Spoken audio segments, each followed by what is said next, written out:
Hello, you're watching World Talks on TVP World. My name is Sascha Fahrbach. Europe's skies are under new pressure as mysterious drones have flown over Brussels airports and other Belgian military bases and even nuclear facilities, causing flight cancellations, costly diversions, and widespread disruption. Now, in response, the UK and other NATO allies are rushing specialized teams and equipment to help Belgium secure its airspace. We're now joined by Jakub M. Godzimirski, a research professor at the Norwegian Institute of International Affairs, to discuss the latest and what it tells us about Europe's security. Good to have you back on TVP World. Welcome. Good morning. Professor, if I look at the first reaction of most citizens will see that, Belgium is also unique. Ultimately, this is the home of NATO HQ. We have European institutions in Brussels. And now we have the UK and Germany, I believe, sending assistance. So, how in danger is Belgium, and are we, the first response here, to all these drone sightings? This causes a lot of trouble, especially to those who need to change their travel plans due to those intrusions. But it's a broader issue that needs to be addressed not only at the level of single airports, but also at the level of the whole Union and NATO, because this is believed to be a part of the Russian hybrid operations that are to undermine the stability and feeling of security in Europe, and as such needs to be addressed not only by those who manage the airports, but also by the policy-making community.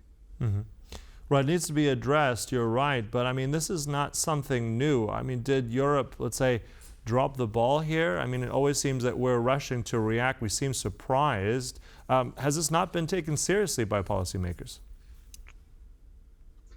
It takes some time to find working solutions to problems that need to be addressed, but I think that we are going to see some solutions that are going to work. But on the other hand, it's very difficult to address this type of issues, because one of the key features of this type of active measures being taken against someone is that it's very difficult to attribute who is behind this type of operations. And when you don't know who is behind, although you may have some ideas who could be interested in causing this type of trouble, then it's difficult to implement any working measures without having the knowledge of how to and who is to be somehow blamed for this type of activity.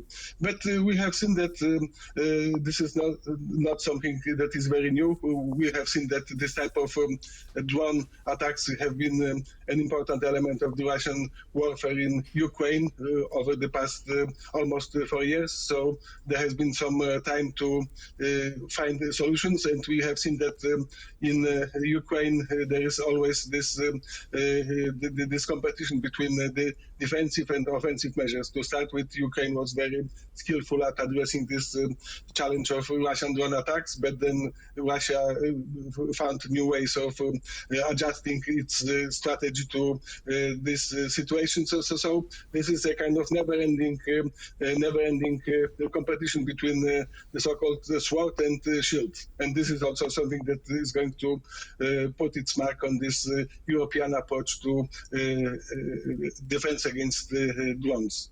Mm-hmm.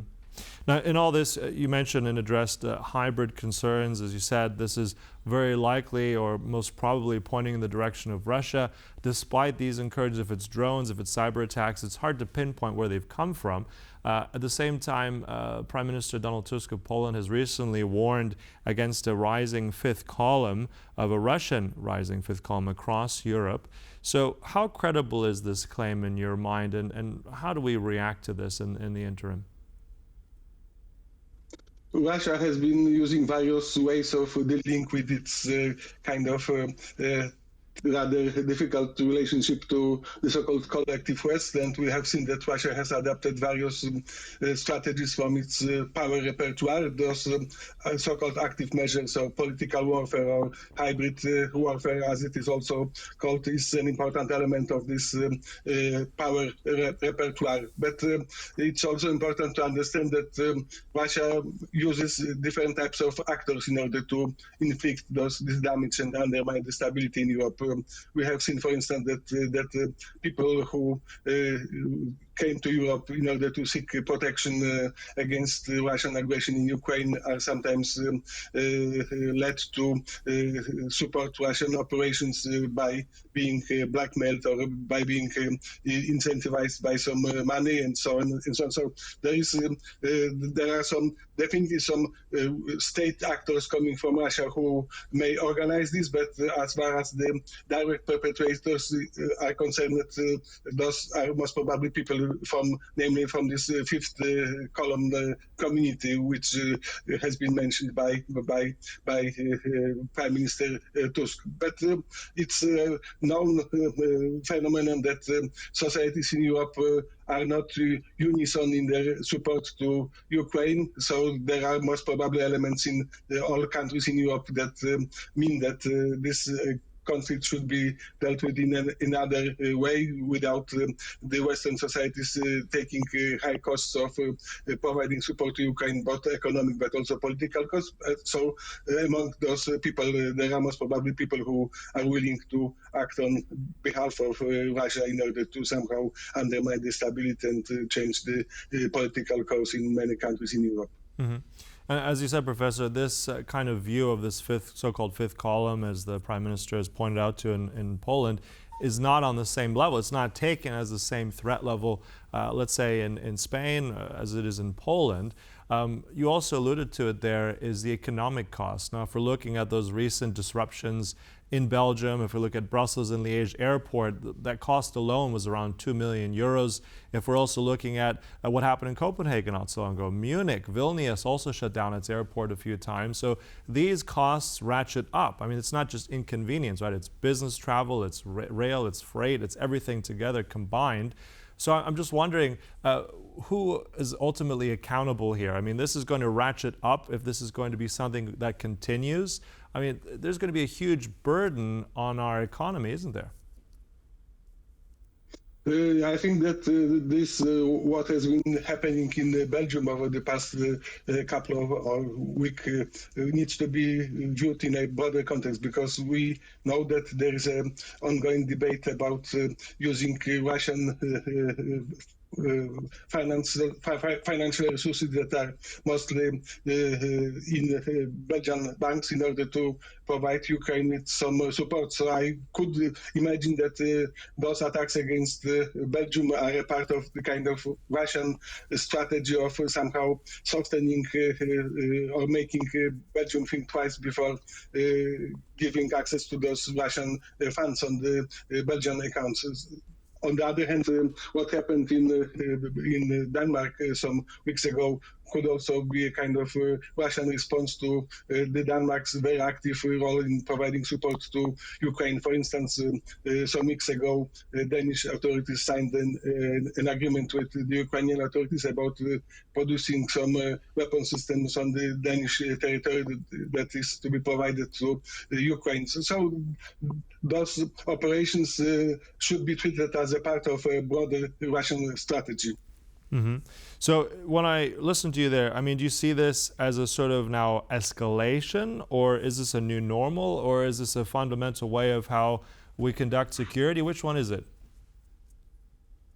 All of them at the same time, because we see that Russia has been trying to achieve its objectives by using various types of instruments of power Russia has at its disposal. To start with, Russia expected that this so-called Ukrainian question could be solved by diplomatic means. We remember that those two so-called ultimatums addressed to the United States and NATO that were made public in December 2021 was a kind of an attempt at achieving Russian objectives by diplomatic means. When it did not work, then Russia decided to use some other instruments of power, military instruments of power against Ukraine. The expectation was that Ukraine is going to crumble as a state in the scope of some days or weeks. This did not happen, so Russia had to adjust its strategy and then also undermine those active measures aimed at Western countries in an attempt at undermining their support to Ukraine, because there is this understanding that Ukraine needs support coming from the West in financial but also in technical terms. So when Russia launched those active measures aimed at the Western countries, this is an attempt at changing the opinion in the West in order to undermine this Western cohesion when it comes to helping Ukraine, I think. Mm-hmm. Right, so as you pointed out and highlighted, there's several different pressures. I just want to give one quick question. How do you see this look like in the next few months? What's your one piece of advice now for citizens across the continent and governments? Just one sentence before we close. It's important to raise the societal and political awareness that this type of operations is going are something that is going to be with us for some time until the peaceful solution to this conflict in Ukraine is found. But even maybe after that, because I expect that Russia is not going to be happy with this peaceful solution. So we need to expect that Russia is going to use this type of measures also after the end of the hot phase of the conflict in Ukraine. Mm-hmm. So it seems that most citizens, unfortunately, must get used to these kind of disruptions, and Europe has to be more vigilant and prepare for more even after Ukraine is finished with its conflict. Look, we'll close it there. Thank you so much. That was the insights here this morning of Professor Godzimirski. Thank you so much. And thank you for watching World Talks, but there's more coming up right here on TVP World, so don't go away.